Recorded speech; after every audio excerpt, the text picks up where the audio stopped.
आइए बच्चों इसको समझते हैं, ठीक है। इसको पढ़ते हैं, पहले इसको ठीक से समझ लेते हैं, उसके बाद आगे काम करें। पहले क्वेश्चन को ठीक से समझो। Vinod sold a watch to Arun. कोई विनोद है, उसने सोल्ड ए वॉच, एक घड़ी को सोल्ड किया, बेच दिया, टू अरुण, किसको? अरुण को बेच दिया। विनोद ने एक घड़ी अरुण को बेच दिया एट अ गेन ऑफ 12%, मतलब 12% के गेन पर। विनोद ने अरुण को कोई घड़ी बेच दिया 12% के गेन पर, ठीक है ना। ये बात दिमाग में बैठा लो। And Arun had to sell it. अब अरुण को इसे बेचना पड़ा टू मनोज बाबू को। अब अरुण को इसे यानी इस घड़ी को बेचना पड़ा मनोज को एट ए लॉस ऑफ 5% के लॉस पर बेचना पड़ा। ध्यान से इस बात को समझो। विनोद ने अरुण को बेचा, अब अरुण ने क्या किया? मनोज को बेच दिया, ठीक। ये सिंपल बात, बेसिक बात यह है। अब इसमें थोड़ा सा और एडवांस बातें समझते हैं कि विनोद ने जब अरुण को बेचा तो वो 12% का गेन पाया, और जब अरुण ने मनोज को बेचा तो 5% के लॉस पर बेचा, ठीक है। अब देखो, इफ मनोज पेड इतना रुपया, ठीक है, अगर मतलब जब अरुण ने मनोज को बेचा तो मनोज ने इतने रुपए पेड किया फॉर इट, इसके लिए, इस घड़ी के लिए मनोज ने इतना रुपया चुकाया, यानी कि मनोज ने अरुण को 3990 रुपया दिया, 3990 दिया। अब कह रहे हैं कि हाउ मच डिड विनोद पे फॉर द वॉच।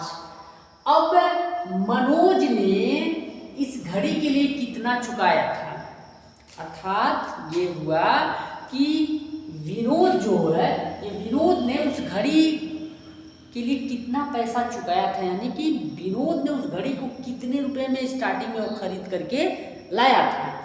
यानी कि विनोद के केस में सीपी पता करना है, विनोद के केस में सीपी का पता करना है।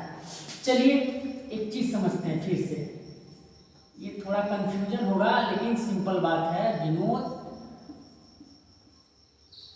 अरुण और मनोज, इसको समझते हैं। विनोद ने अरुण को बेचा, अरुण ने मनोज को बेचा। अब एक चीज देखो, विनोद ने उस घड़ी को जितने भी में भी वो लाया हुआ होगा, अब जब ये इसको बेचेगा तो जब बेचेगा तो मान लो इसको 200 रुपये में बेच दिया घड़ी ला करके, तो 200 रुपया में जब ये बेचा तो ये पैसा अरुण के लिए क्या बनेगा? अरुण के लिए तो सेलिंग प्राइस बनेगा, सॉरी विनोद के लिए तो सेलिंग प्राइस बनेगा ना। अगर विनोद ने अरुण को बेचा और अरुण ने उसको 200 रुपया में उसको दे करके खरीद लिया, तो ये विनोद के लिए ये पैसा क्या बनेगा? एसपी बनेगा, ठीक।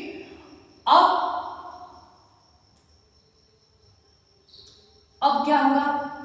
अब जब अरुण जो है, अब अरुण उस घड़ी को जितने में भी खरीद कर लाया था, अब इसको देगा क्या?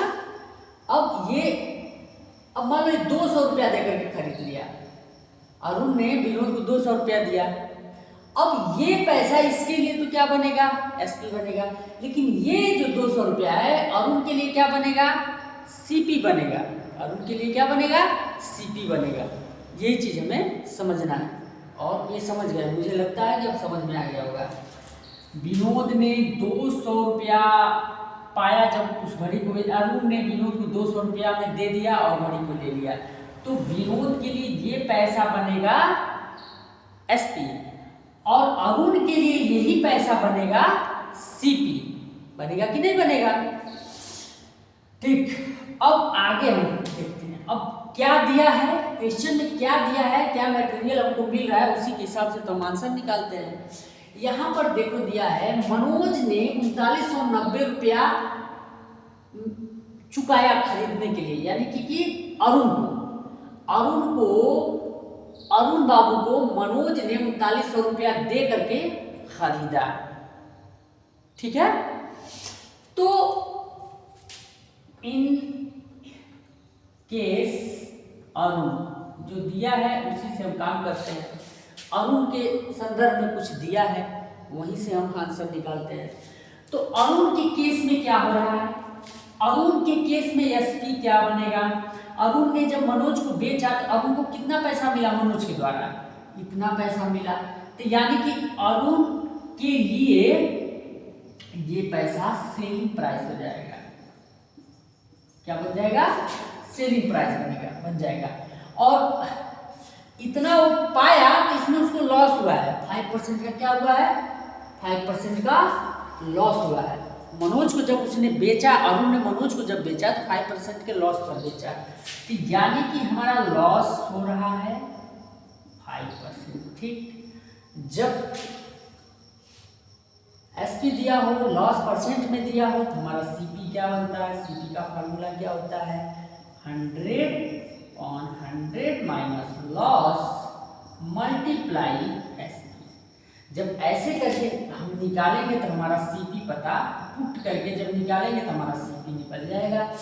अब अरुण के संदर्भ में सीपी निकल जाएगा, यानी कि अरुण ने उस घड़ी को कितने में खरीदा था? उस घड़ी को खरीदने में अरुण को कितना पैसा देना पड़ा था? तो ये अरुण के लिए तो सीपी रहेगा, लेकिन अरुण ने किसको दिया था? विनोद को दिया था वो पैसा। तो अब विनोद के लिए ये सीपी, विनोद के लिए ये सीपी एसपी बन जाएगा। ठीक है ना? विनोद के लिए ये सीपी एसपी बन जाएगा। अब हम आते हैं इन केस विनोद। विनोद के केस में ये पैसा अरुण ने इतना दिया था ना, खरीदा था विनोद से, तो विनोद को इतना बेचने पे इतना मिला था ये पैसा। इसका मतलब हुआ कि विनोद के केस में ये पैसा हमारा एसपी बन जाएगा। ये पैसा यहाँ एसपी बन जाएगा। और विनोद 12% के गेन पर बेचा था। देखो 12% के गेन पर, वो जो पैसा था इसमें विनोद को 12% का गेन हुआ था। तो यानी कि गेन हमारा क्या हो रहा है? 12% का हो रहा है। ठीक है। अब जब हो रहा है तो हम एसपी हमें पता ही है, गेन परसेंट पता ही है, तो हम सीपी निकाल देंगे फटाक दे। ये होता है सीपी निकालने का formula, 100 plus gain multiply SP, और यही निकल जाएगा। यानी कि जो निकल करके आएगा वो सीपी हो गया। यानी कि विनोद ने स्टार्टिंग में वो कहीं से कितने रुपया में खरीद कर वो लाया था, सीपी निकल कर आ जाएगा। यानी कि हमें पता चल जाएगा कि विनोद को उस घड़ी को लेने के लिए इतने रुपए चुकता करना पड़ा था। ठीक।